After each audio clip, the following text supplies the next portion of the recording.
60 పురంబరలో చేయవేయడానికి కొరకై దేవుని వాక్యంలో ఉంది. యెషయా గ్రంథం 66వ అధ్యాయము 9వ వచనం. నేను ప్రసవ వేదన కలగచేసి కనిపింపక మానెదనా అని యెహోవా అడుగుచున్నాడు. పుట్టించువాడనైన నేను గర్భమును మోసెదనా అని నీ దేవుడు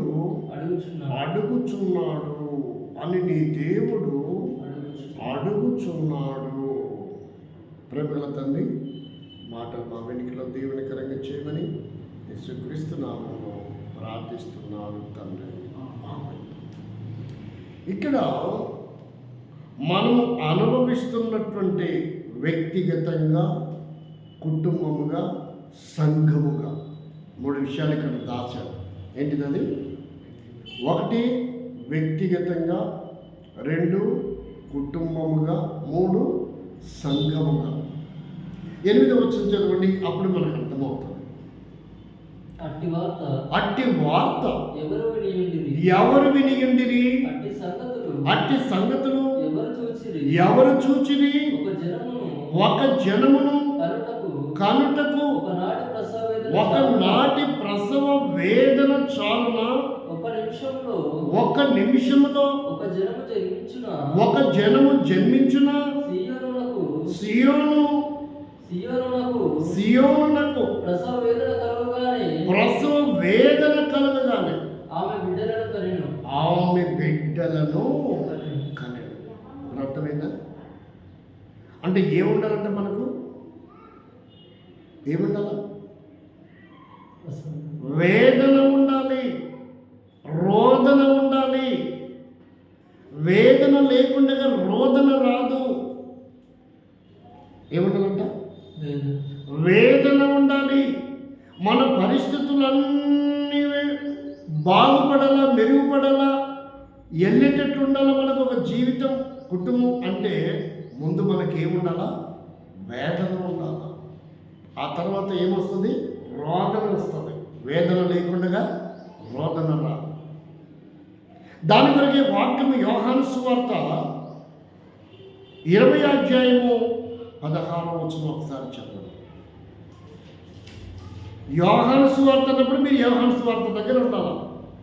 అది అట్లుండాలి. పదము నోట్లో ఒక అక్షరం వచ్చినప్పుడు ఆ పుస్తకం దగ్గరికి వెళ్ళాలి. అంత అప్డేట్గా ఉండాలి. 20వ అధ్యాయము ఒకసారి 16వ అధ్యాయం 20వ వచనం. 16వ అధ్యాయము 20వ వచనం.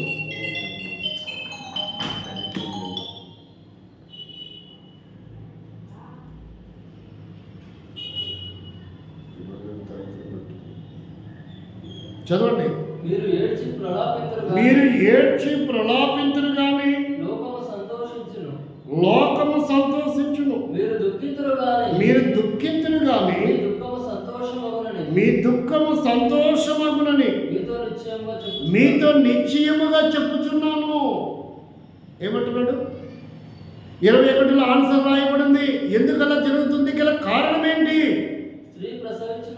స్త్రీ ప్రసవించినప్పుడు ఆమె గడియ వచ్చును కనుక ఆమె వేదన పడును. అయితే శిశువు పుట్టగానే లోకమందు నరుడొక్కడు పుట్టెనని సంతోషము చేత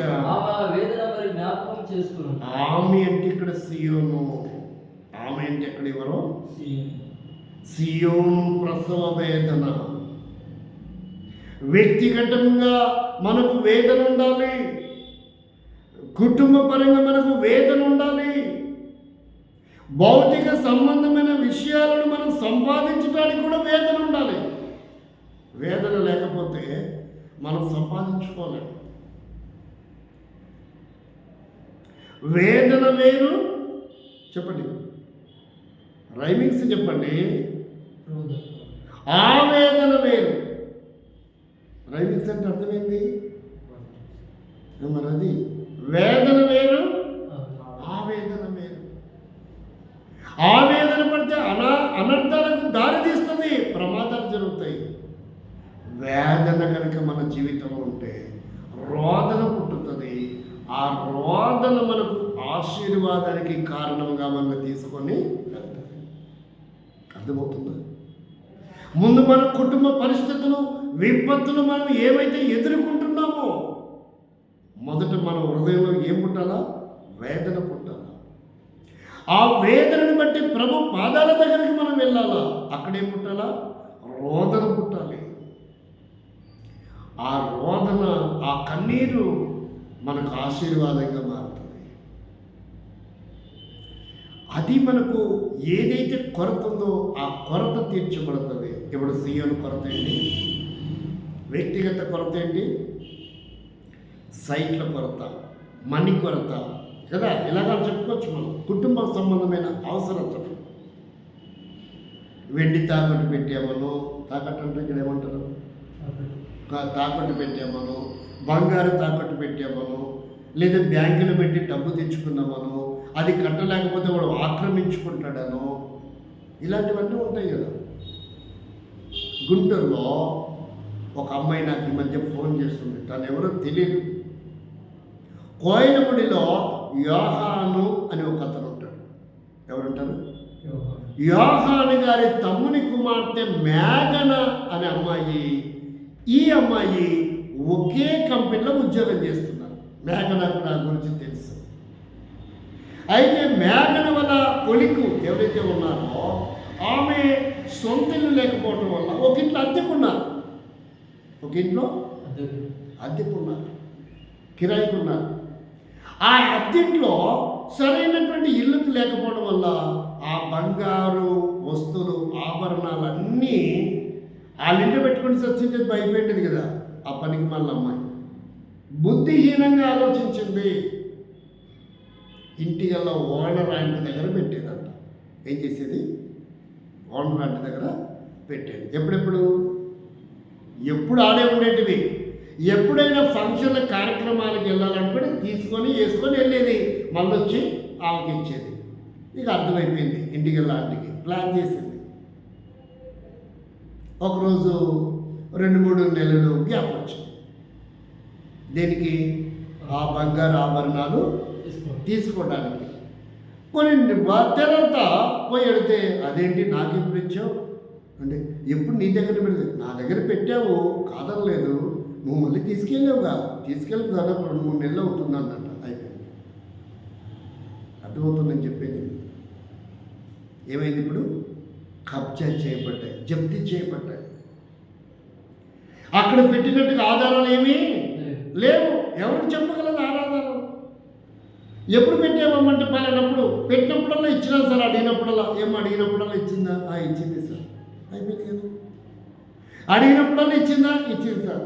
మరి ఇప్పుడు కూడా అడిగే ఇచ్చింది, 2 వేడ పెట్టుకున్నావు. అయిపోయింది. అంత ఈజీగా అయిపోయింది. ఇప్పుడు బంగారు దాదాపుగా లక్షల రూపాయల విలువ చేసే బంగారం ఘోరమైన ప్రమాదం జరిగింది. ఇప్పుడు నెత్తినేరు కొట్టుకున్న రాధిక, ఆధారాలు ఏమీ లేవు. ఒకటి నాడు ఒక వ్యక్తి మనల్ని ఏ విధంగా మోసగిస్తాడో మనకు తెలియదు.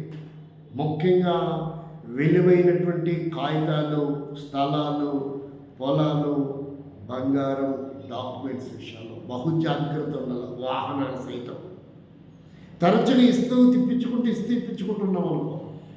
వాడు ఇచ్చేసినాను నాకు తెలియదని అంటాడు. అప్పుడేమన్నా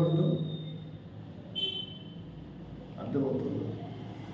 అందుకనే ఇప్పుడు మనం బస్ స్టాండ్లో, బైక్ స్టాండ్లో బైక్ పెడితే వాడు ఏమిస్తాడు? మనకు రసీదు ఇస్తాడు.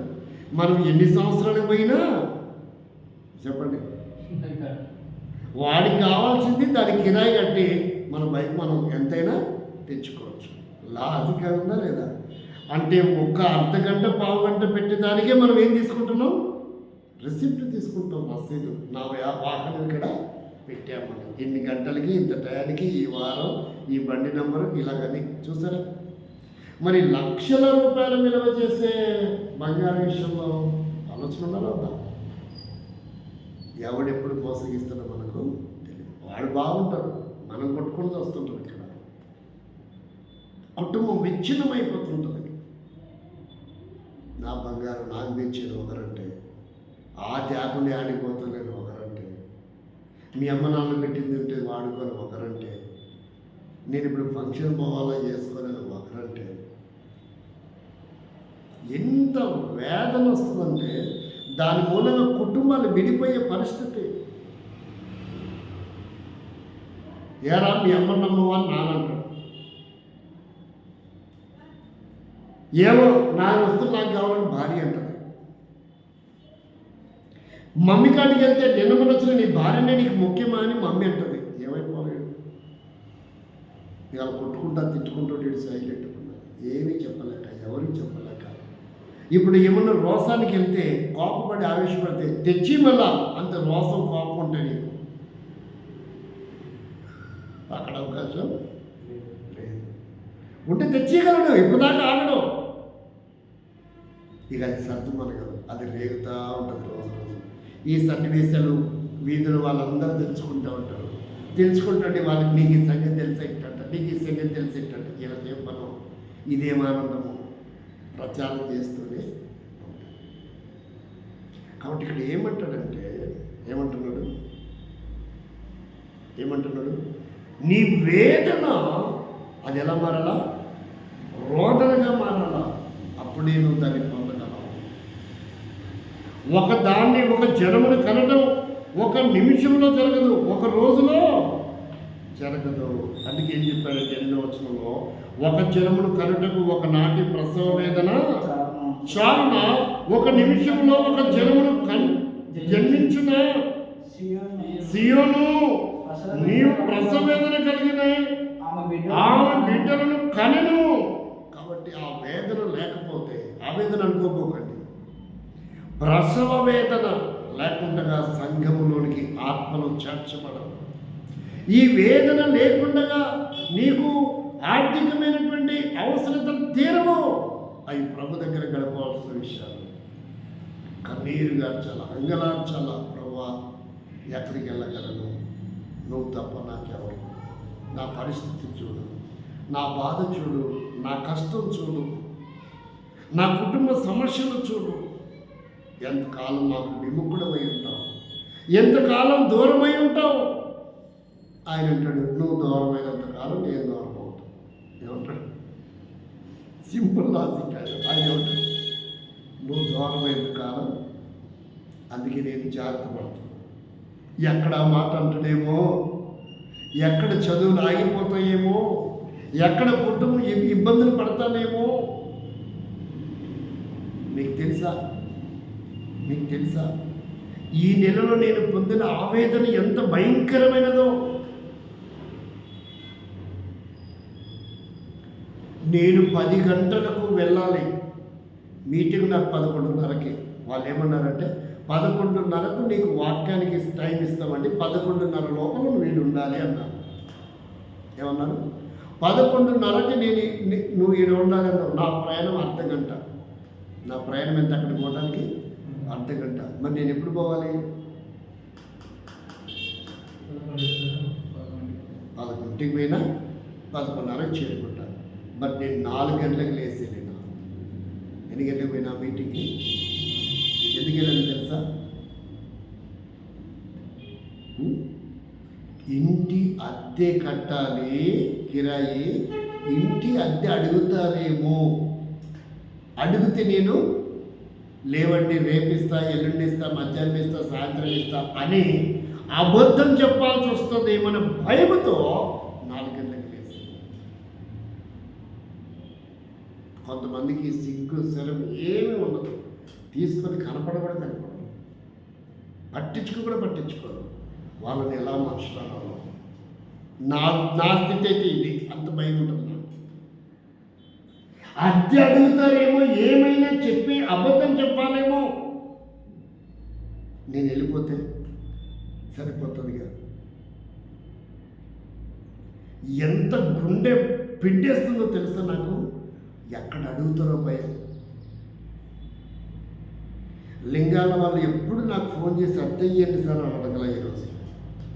అడిగించుకుంటే నాకు సిగ్గు అనిపిస్తుంది, అవమానం అనిపిస్తుంది. నేను ఎందుకు బతికాననిపిస్తుంది నాకు. అంత భయం ఉంటుంది. దాని కొరకు ఎంత కన్నీరు గారుస్తానో, ఎంత ప్రార్థన చేస్తున్నాం ప్రభా, కాని మాట వాడాల్సి వస్తుందేమో, ఉండి లేదని చెప్పించుకోవాల్సి వస్తుందేమో, నా దగ్గర డబ్బు లేదు పొద్దునిస్తాం మధ్యాహ్నం ఇస్తాను అబద్ధం చెప్పాల్సి వస్తుందేమో. ఏ కూలి పని చేస్తావు, ఎక్కడి నుంచి వస్తాయండి నీకంటే పరువు పోదా?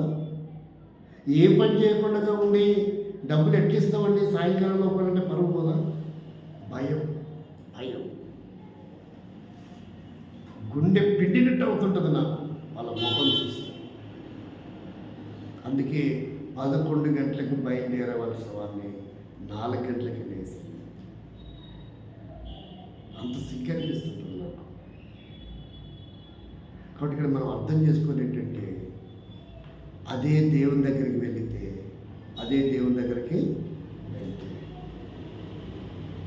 3వ తారీఖు అంతా ఆ రాత్రి నిద్రపోలేదు, ప్రార్థన చేసుకోవచ్చు.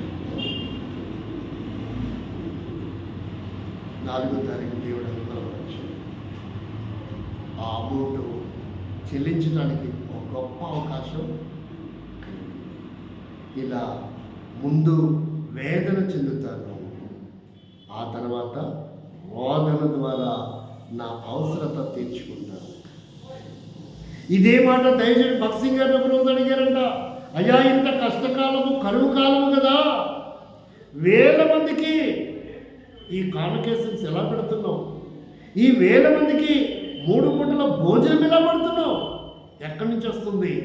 ఐటీ చూడాలా, మీ లెక్కలు చూడాలా, మీ ఆదాయం చూడాలా అని వాళ్ళు వచ్చి పట్టుకుంటే అప్పుడు చెప్పాడంట, అయ్యా అంత సొమ్ము నాకు ఎక్కడి నుంచి వస్తుందో రండి చూపిస్తా, రండి చూపిస్తా. తీసుకెళ్ళి ఆ శాప గదిలో, ఆ గదిలో ఆయన కన్నీరు గార్చి విలపించి ప్రార్థించిన స్థలాన్ని చూపి, ఈ శాపం ఎందుకు కన్నాలు పడ్డాయి తెలుసా? ఇక్కడ ప్రార్థన చేస్తా, దేవుడు అక్కడ నా అవసరాలు తీరుస్తాడు. ఇక్కడ నేను ప్రార్థన చేస్తాను, ఇక్కడ నేను రోధిస్తాను, అక్కడ నా ప్రజలు తృప్తిగా 1000 మంది భుజించగలిగినటువంటి ఆహారాన్ని దేవుడు ఇస్తున్నాడు. నూనెలు ఇస్తాడు, పుల్లలు ఇస్తాడు, కాయగూరలు ఇస్తాడు, ఆయిల్స్ ఇస్తాడు, తర్వాత రైస్ ఇస్తాడు. కావాల్సినవన్నీ సమృద్ధి ఇక్కడ నుంచే పొందుతాడయ్యా. ఇంకేమైనా ఐటీ కంపెనీ పట్టుకుంటాడా? ఇంకేమైనా అడుగుతాడా? సిబిఐ వాడు ఏం తీసుకుపోతాడు? ఇప్పుడు ఇక ఆ శాప తీసుకుపోవాడు. ఏం తీసుకుపోవాడు? ఆ శాప తీసుకుపోవాలి. ఇది దైవజనుడు భక్సింగ్ గారి సహవాసంలో ఆయన ప్రాక్టికల్ అనుభవాలలో ఉన్నాయి. మరి మన అనుభవం అనేక పర్యాయంలో వేదనని మనము రోదనగా మార్చుకోగలిగితే, ప్రభా ఎక్కడికి వెళ్ళగలవు, నువ్వు తప్ప మాకెవరు సహాయం చేస్తావు, నువ్వే మాకు దిక్కు. ఎప్పుడైతే ఈ అనుభూతికి మనం వెళ్తామో, ఎప్పుడైతే ఈ ప్రసవ వేదన మనం చెందుతామో,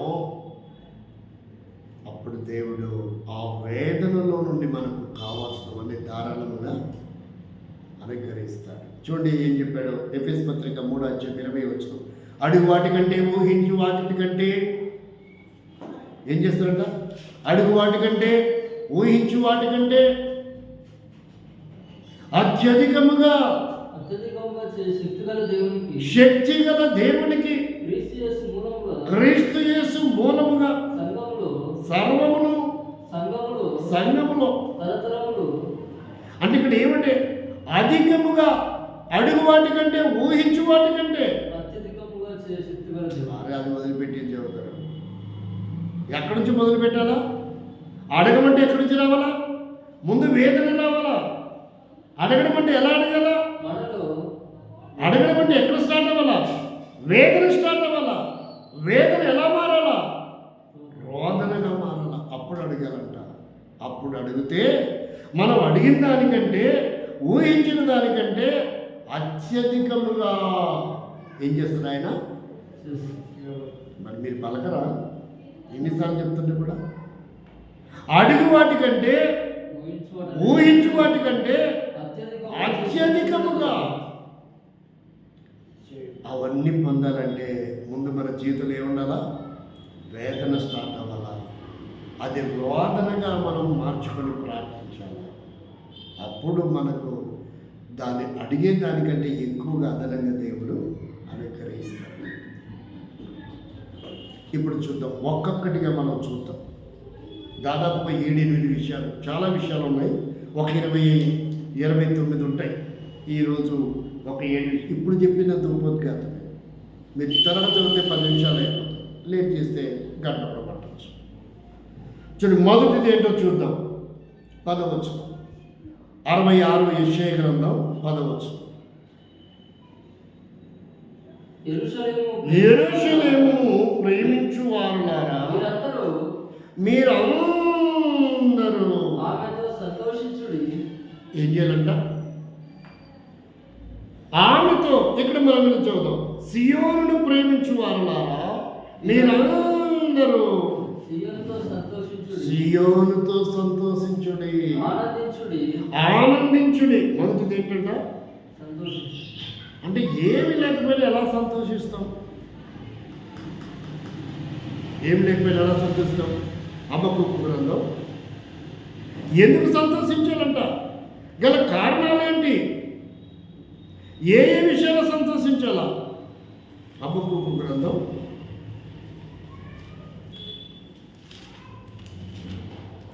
2:17 వచనం, 18 వచనం.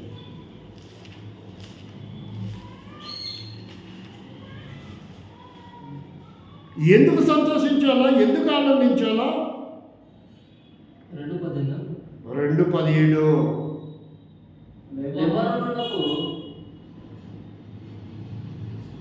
ఎన్నో అధ్యాయం? ఏ పుస్తకం? 3వ అధ్యాయం. 17 వచనం.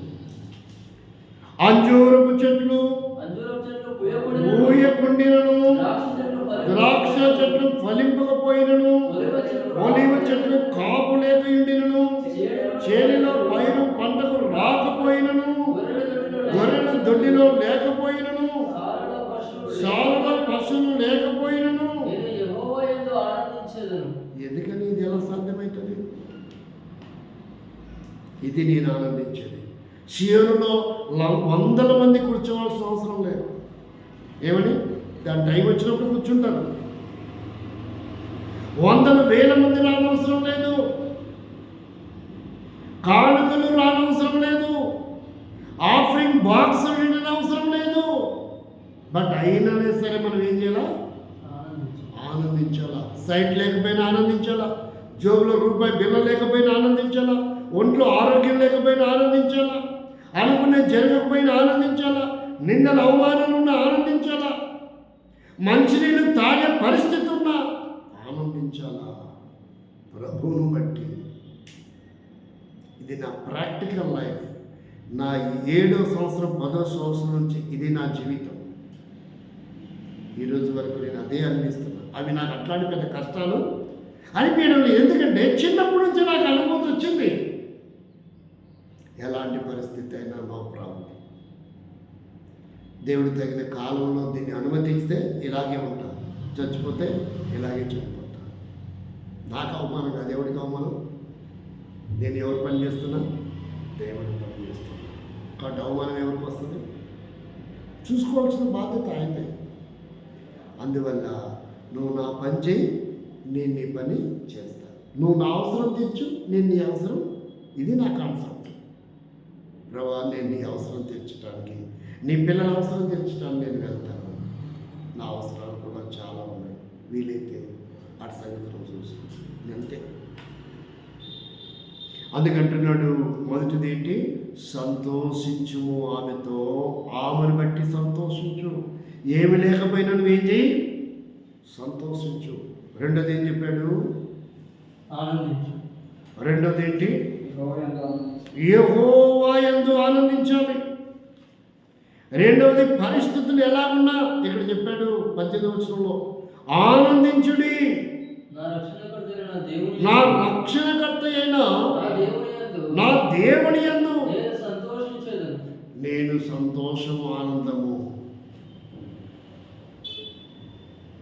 ఒక ఆయన రాసుకున్నాడు, యేసన్న గారి దేవ పాట, మనం పాడలేములే కానీ ఆనందించద నీలో ప్రభువ అని ఒక పాట రాసుకున్నాం. ఎవరు ఆనందిస్తారంట? దేవునిలో. మరి మనమంట మనమైతే దేన్ని బట్టి, ఎవరైతే మన జీవితాన్ని మార్చారో, ఎవరైతే నరకాన్ని తప్పించారో, సజీవ లెక్కలో ఉంచారో వారిని బట్టి ఆనందము ప్రభు నాకు సగేను, నా జీవితమే మారెను, నాయుళ్ళ మందు యేసు వచ్చెను, నా జీవిత. అందుకు మనం ఆనందించాలా? నరకం తప్పించాడు కాబట్టి ఆనందించాలా? సజీవ లెక్కలో ఉంచాడు కాబట్టి ఆనందించాలా? ఆయన మన జీవితంలోకి వచ్చాడు కాబట్టి ఆనందించాలా? ఆయనను బట్టి మాత్రమే మనం ఏం చేయాలా? ఆనందించాలి. అందుకంటున్నాడు, ఆమెను బట్టి మీరు, సీయోనుని బట్టి మీరు ఆనందించండి. ఇంకేం చెప్తున్నాడు? మూడోది ఏం చెప్తున్నాడు? 11వ వచనంలో చెప్తున్నాడు, 10వ వచనం 2వ లైన్లో, ఆమెను బట్టి దుఃఖించు వారలారా మీరందరూ ఆమెతో ఉత్సాహించుడి. ఏంటి దుఃఖం? 126వ కీర్తన 5వ వచనం 6వ వచనం, పిడికిలు విత్తనాలు చేత పట్టుకొని కన్నీటితో విత్తితే, పరిచయం చేస్తే, సువార్త చేస్తే కన్నీళ్లు విడిచుచు విత్తువారు సంతోషగానంతో. అంటే ఆమెతో మనకు ఉండవలసిన సంబంధం, సహవాసం, ఆమె కొరకు, సీయోను కొరకు, సంఘము కొరకు మనము చేయగలిగినట్లయితే ఏం చేయబడుతుందంటే సంతోషంతో ఒకరోజు మనం పనులు మోసుకొని వస్తాం.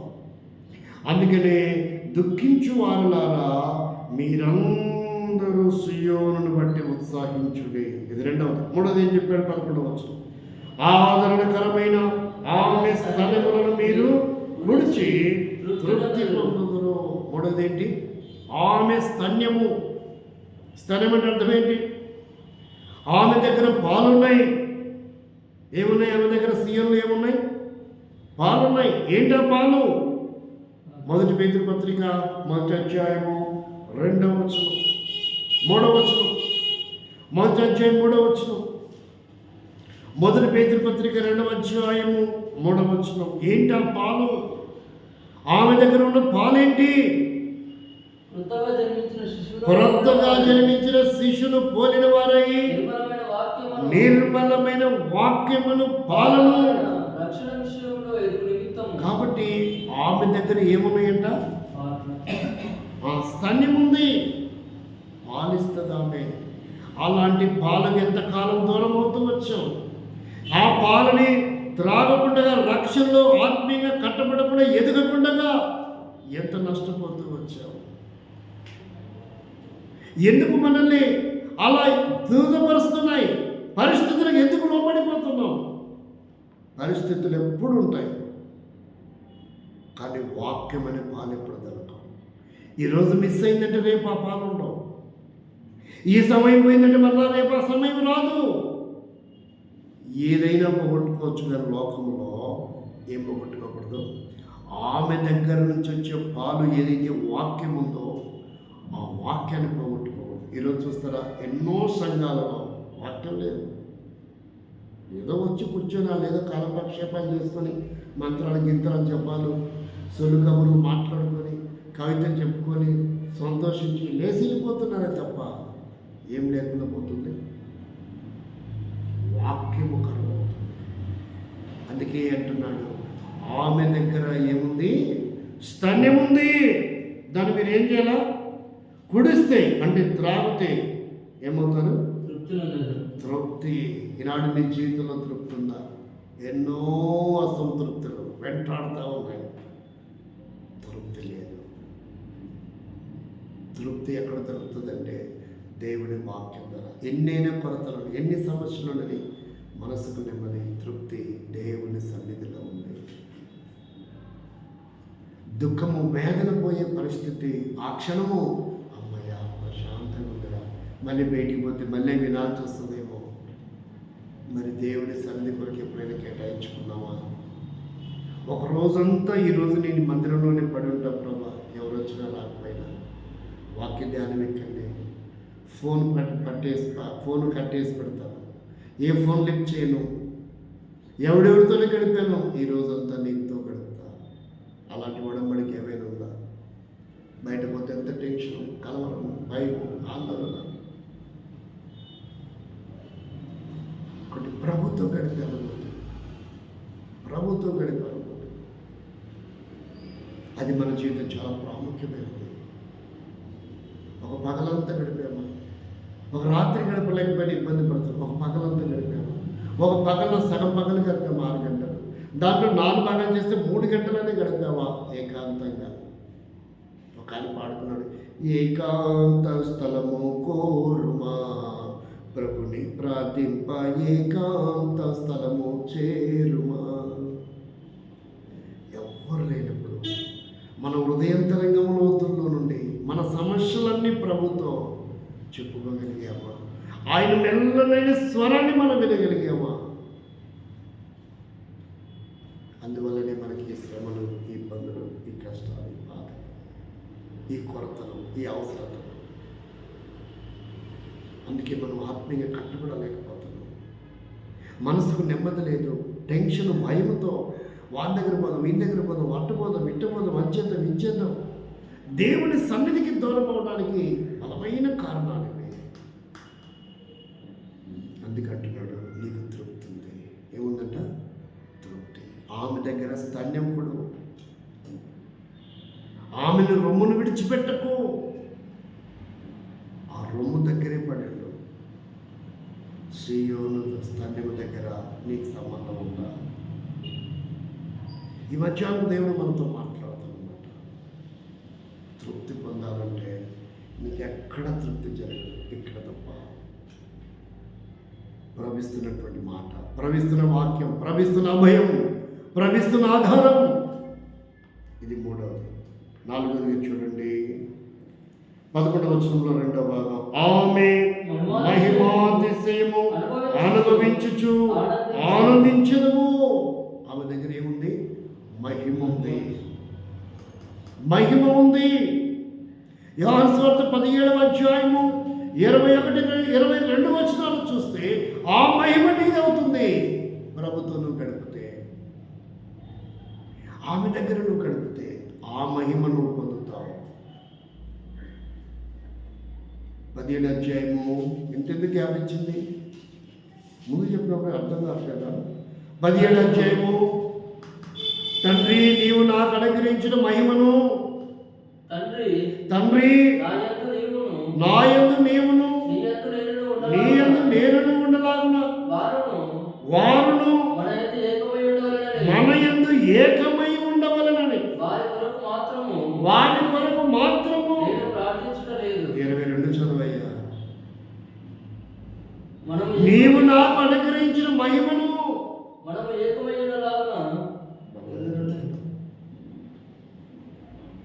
నీవు నాకు అనుగ్రహించిన మహిమను, అది సబ్జెక్టు. ఆ కింది వచ్చిన ఉన్నదో పై వచ్చిన ఉన్నదో అది చదివితే సరిపోతుంది. అసలే టైం ఎక్కువైపోతుంది మనకి.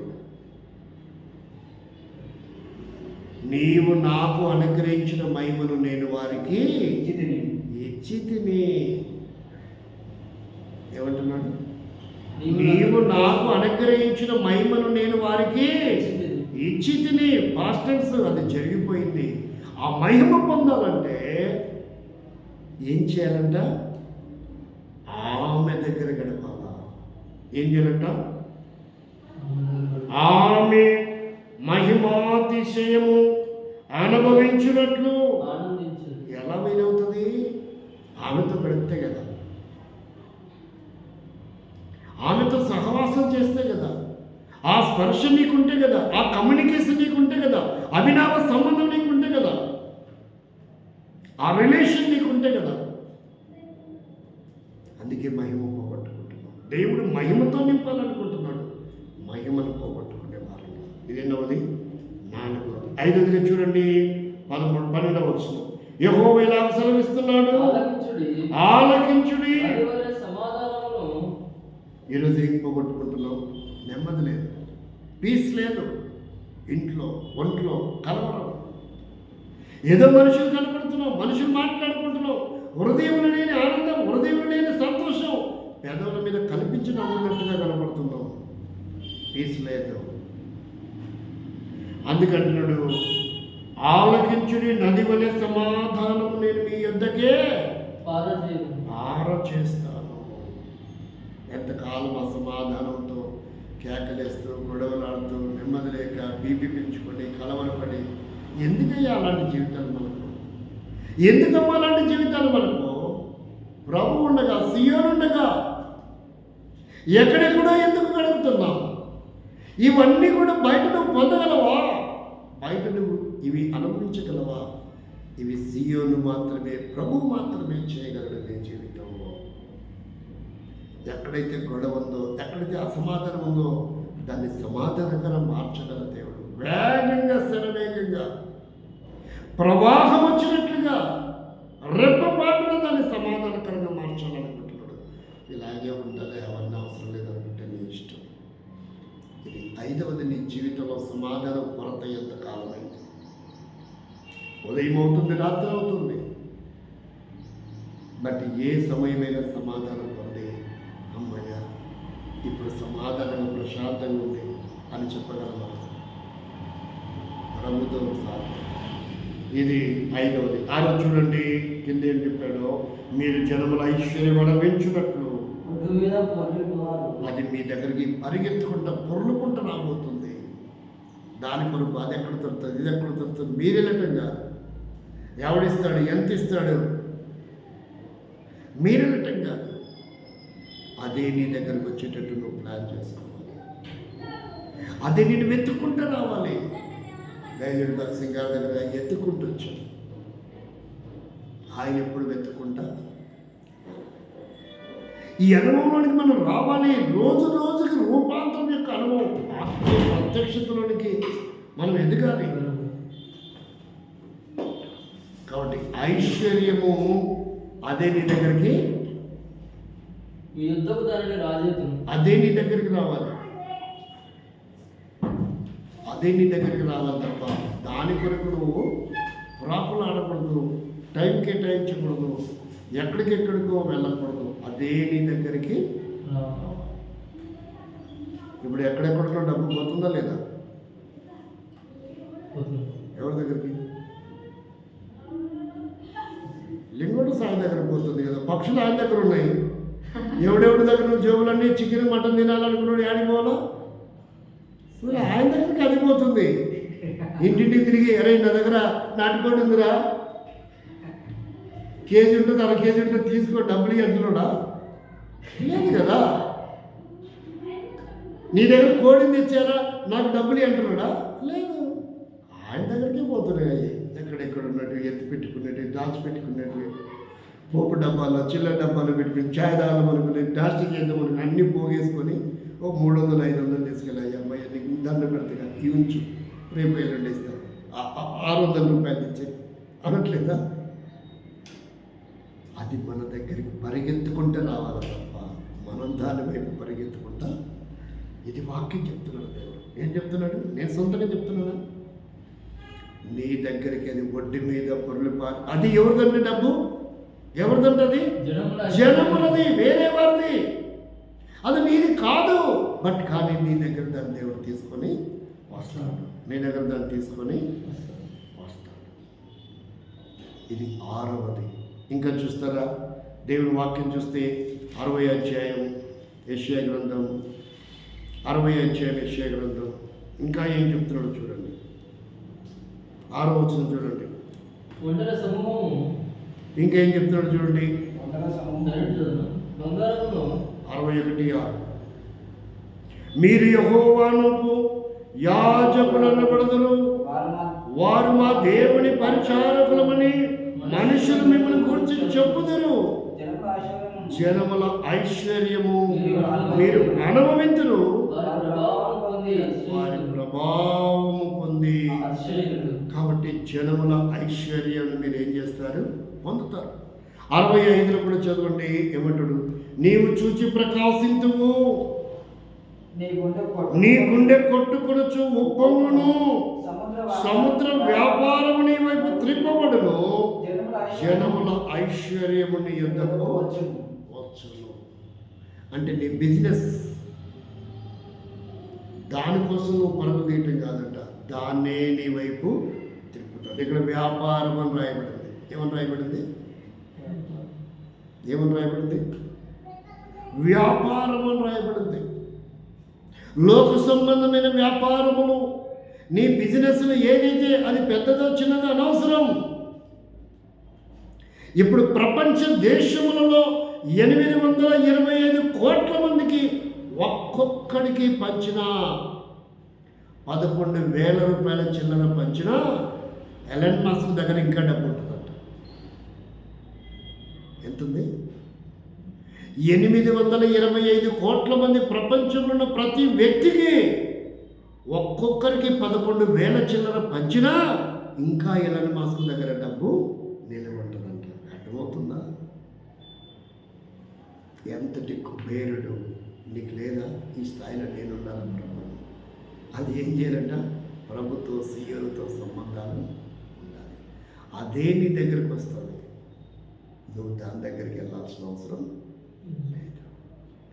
ఇవి మనం వాక్యం అనుకుంటాం, మనం ఆయన అట్టాగే చెప్తాను అనుకుంటాం. ఇది ప్రాక్టికల్గా అనుభవించి చూడాలి. ఏం చేయాలి? ప్రాక్టికల్గా నేను అనుకున్న మధ్యాహ్నం రాత్రి అన్నం ఉండే, ఉదయాన్నే తిందాం, మధ్యాహ్నం తిన్న తర్వాత ఆలోచించాం, ప్రార్థన చేసుకుంటూ ఉన్నాను. 9:30 అయింది. తలుపు కొట్టాడు. తలుపు తెరిస్తే పూరి తెచ్చాను అనుకోను, పప్పు తెచ్చా, గ్రీన్ కలర్ ఉంది, తింటా గిన్నెలు పెట్టమంటారు. పూరి తిన్నందుకు ఇప్పుడు ఏమైంది? అన్నం మిగిలిపోయింది. అది ఎప్పుడు తినడానికి వీలైంది నాకు? వాతావరణం బాగుంది కాబట్టి మధ్యాహ్నానికి చక్కగా మామిడికాయ ముక్క వేసుకున్నాను, తృప్తిగా తినేసి. ఎందుకు చెప్తున్నానంటే అది వస్తాను, అది మన దగ్గరికి వస్తాను. కాబట్టి దేవుడు దాన్ని రప్పిస్తాడు, ఏదో రకంగా ప్రేరేపిస్తాడు, వాళ్ళ మనస్సును ప్రేరేపిస్తాడు. వాళ్ళకి లాసే కానీ బట్ మాత్రం అది మనకు మాత్రం ఏడో ఉన్నారా ఈ మామ రారా, ఏంట్రా ఆకలితో ఉన్నావు అనుకో, రారా నీకెందుకు, తీసుకెళ్ళిపోయి చాదాపిస్తానని చెప్పి టిఫిన్ చేసి తింటుంటుంది. అదే నీ దగ్గరికి వచ్చింది. బిర్యానీ తినిపిస్తానని చెప్పి తీసుకెళ్ళిపోయి అశోక్ లాగా చేసి తింటుండదు. ఏమో మీ దగ్గర డబ్బులు నేర్పులే కదా ఇంటికి చేస్తాను, పిచ్చినాడు బాగానే ఇదేం కష్టమరా నాకు. ఈ తంటాలు వచ్చినాయి. నేనే ఎప్పుడు ఎవరికి రుద్దాను అనుకుంటా, ఛాయగానే రుద్దాను అనుకుంటా. విచిత్రం కదా కదా. నేనేమంటున్నానంటే ఒక్కోసారి అది మన దగ్గర రావచ్చు, ఒక్కోసారి మన అవసరమే వేరే వాటి ద్వారా తీర్చవచ్చు. ఒక్కోసారి మన దగ్గర రావచ్చు, మనకు తెలియకుండా మన జోబులో ఏం లేనప్పుడు మన దగ్గర వేరేవాడు తీర్చవచ్చు.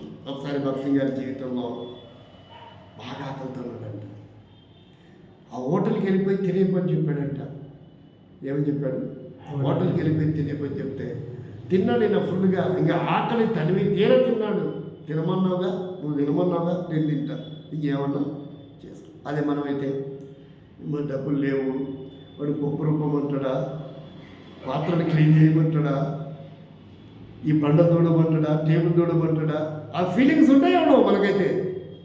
పోనీ ఎవడన్నా ఈ లోపల ఈ డబ్బులు అడుగుతూ ఉంటే లేవు మళ్ళీ తెచ్చిస్తానంటే తెలిసినోడు ఎవడన్నా వస్తాడా? ఎగనిస్టుడు వచ్చేవాడికి ఎట్టుంటుంది? వాడు తిని గతి లేకపోతే నేను ఇచ్చాను ప్రచారం అంతా చేస్తాను. 30 రూపాయలు 35 రూపాయలు దోశకే. కాబట్టి ఇలా మన ఫీలింగ్స్ ఉంటాయి. ఆయన తినేసి ప్రశాంతంగా బిల్లు కౌంటర్ దగ్గరకు వచ్చాడంట. వచ్చినట్టు, ఓ బ్రదర్ భక్సింగ్ మీరా, ప్రైజ్ లార్డ్. ఏంటి బిల్లు కట్టాలా? ఆ బిల్లిటి నేను కడతాను. ఈయన ప్రశ్న ఏమన్నాడు ఆయన? ఈయన తిన్నాడు. బిల్లు కట్టడానికి ఒక రెడీ ఉన్నాడు. ఆ బిల్లు నేను కడతాను. ఆ బిల్లు మనం అనుకో, అరే నీ దగ్గర ఎంత ఉందిరా, నీ దగ్గర ఎంతరా, అంతది వసూలు చేసుకొని జంబో బిర్యానీ వస్తుందా, బకెట్ బిర్యానీ వస్తుందా, మనం ఇట్లా ప్లాన్ చేసుకుంటాం. ఆయన అటువంటి కాదు, మనమైతే ఇట్లుంటాయి. కాబట్టి అంతేనమ్మ ఆజ్ఞాపించాడు. ఈయనెళ్ళి తిన్నాడు, ₹1 లేదు, అనుకుంటా చిన్నగా బయటికి లేసి వస్తా ఉంటే ఇంకా కౌంటర్ కాటికి రాలేదు. బ్రదర్ భక్తి ప్రైజ్ మీరా, ఓ ఏంటి బిల్లా, ఇటీ నేను కడతా. అది దేవుని ఏర్పాటు, అది దేవుని ఏర్పాటు. నేను అంతకుముందు ఆ వారం మర్చిపోయాను. ఒకరోజు నేను ఆ ఊరికి ఎక్కడైతే మనకు ఇప్పుడు ఇల్లు రెడీ అయిపోయిందో అదే మందిరం పెట్టడానికి, ఆ ఊరిలో నేను బయలుదేరాను.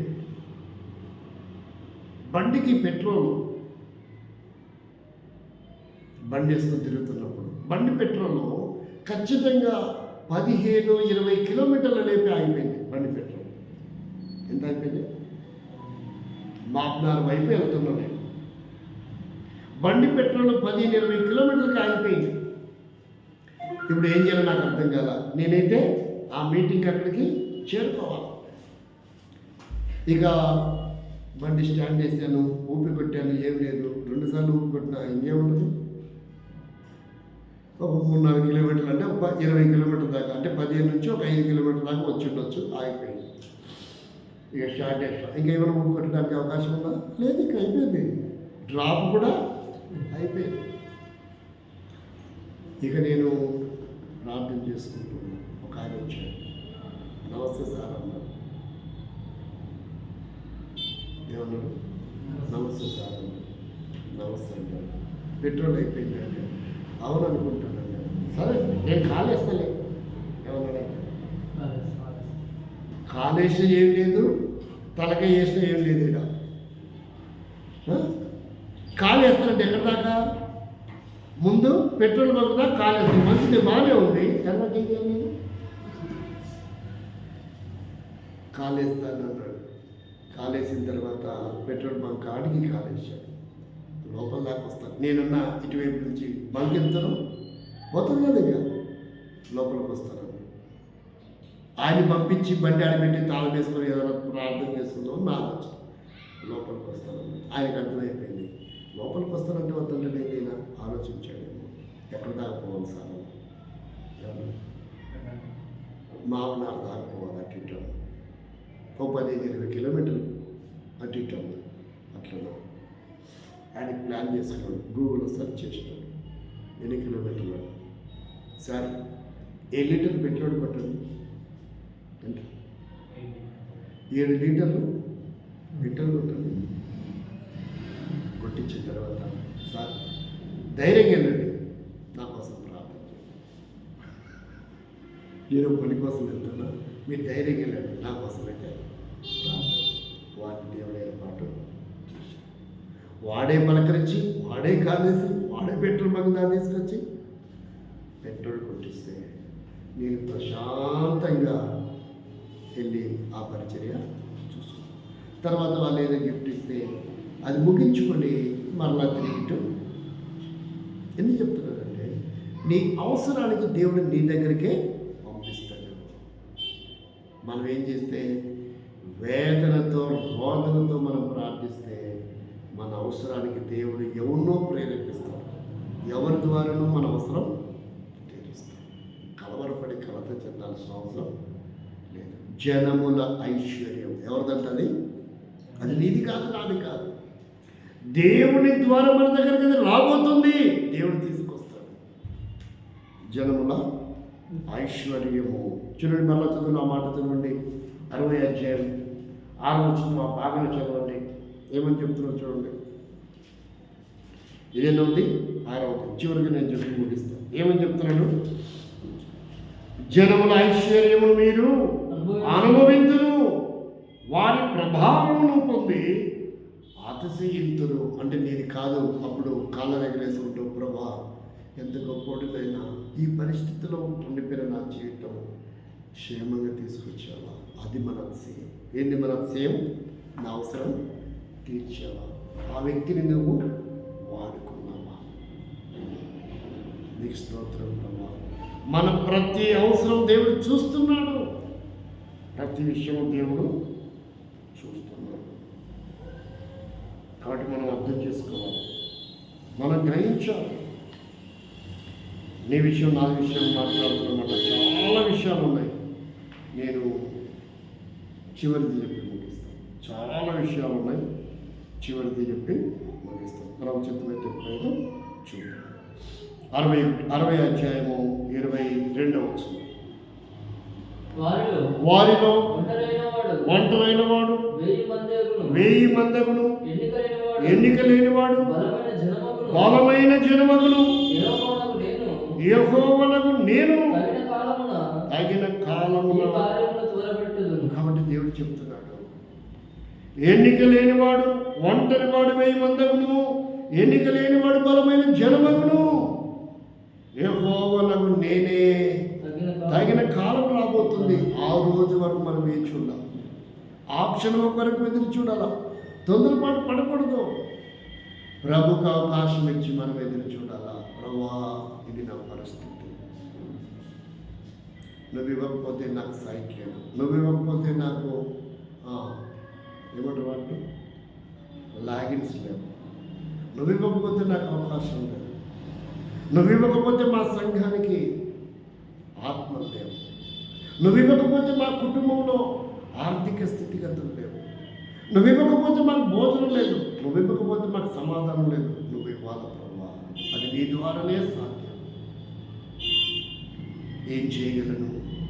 నా పరిస్థితి ఇది, నువ్వు తప్ప నాకు ఎవరున్నారు?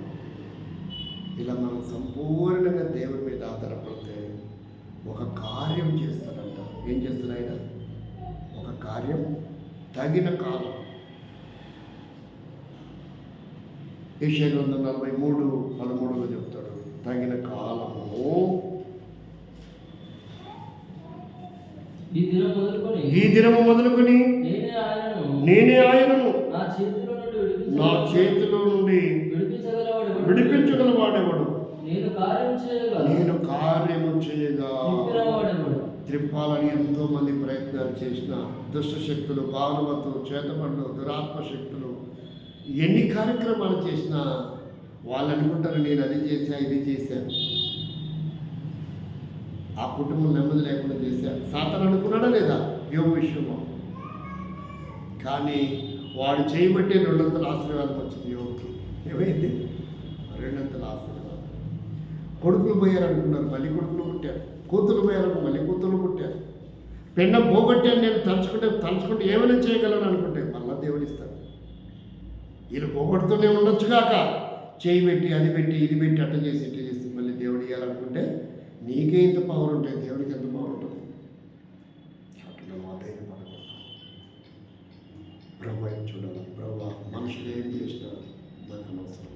నువ్వు కార్యం చేసే దేవుడు, నువ్వు సహాయం చేసే దేవుడు, నువ్వు ఆశీర్వదించే దేవుడు, నువ్వు ఐశ్వర్యం ఇచ్చే దేవుడు, నా అప్పులు తీర్చే దేవుడు, నాకు నెమ్మది ఇచ్చే దేవుడు, నన్ను దీవించే దేవుడు, సమృద్ధి ఇచ్చే దేవుడు. నువ్వు నాకుంటే నాకు ఇంకేం, నువ్వు నాకున్నాగా. చివరికి చెప్తున్నాడు, అంతా భయపడుతున్నావు. ఇంకా 14 వచ్చింది చెప్తున్నాడు. 60 అధ్యాయం 14 వచ్చింది యెషయా గ్రంథంలో.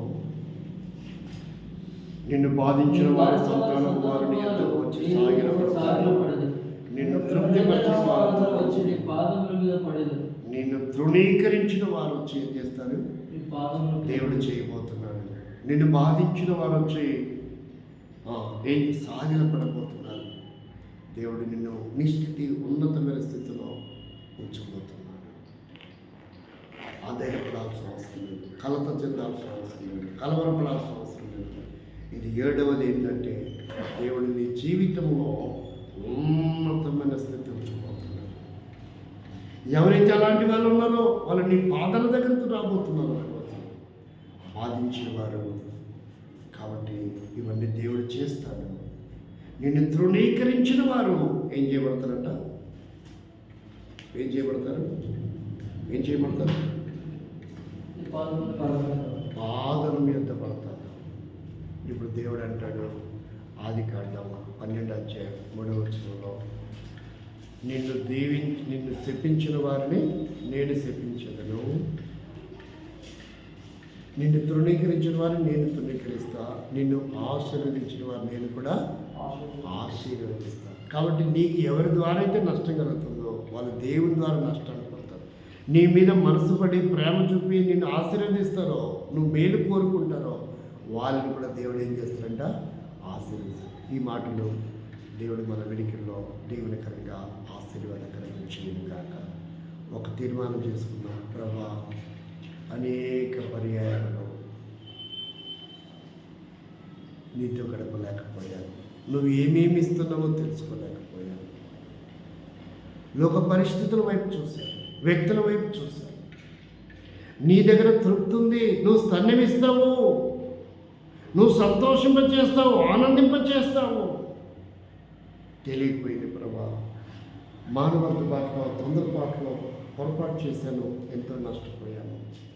ఈరోజు నెమ్మది లేకపోవటానికి, ఈరోజు సమాధానం లేకపోవటానికి, ఈరోజు వేదన చెందడానికి, ఈరోజు ఇబ్బందులు పాలవటానికి, ఈరోజు వేదనకి గురి చేయబడటానికి, బాధలకు కురిగిపోవటానికి, కలత చెందటానికి, అవమానపాలు తృణీకరించబడడానికి ప్రభా కారం తెలిసింది. కానీ అయితే ఇవన్నీ నీ దగ్గర మేలు జరిగి ఆశీర్వదించబడే అవకాశం తెలియక నష్టపోయాను. అయితే మన్నించండి, క్షమించండి, సరి చేసుకుంటున్నాం. నీ కొరకై ఈ ఆశీర్వాదాలన్నీ నేను, నా కుటుంబం, నా సంఘం అనుభవించేలా సహాయం చేయండి అని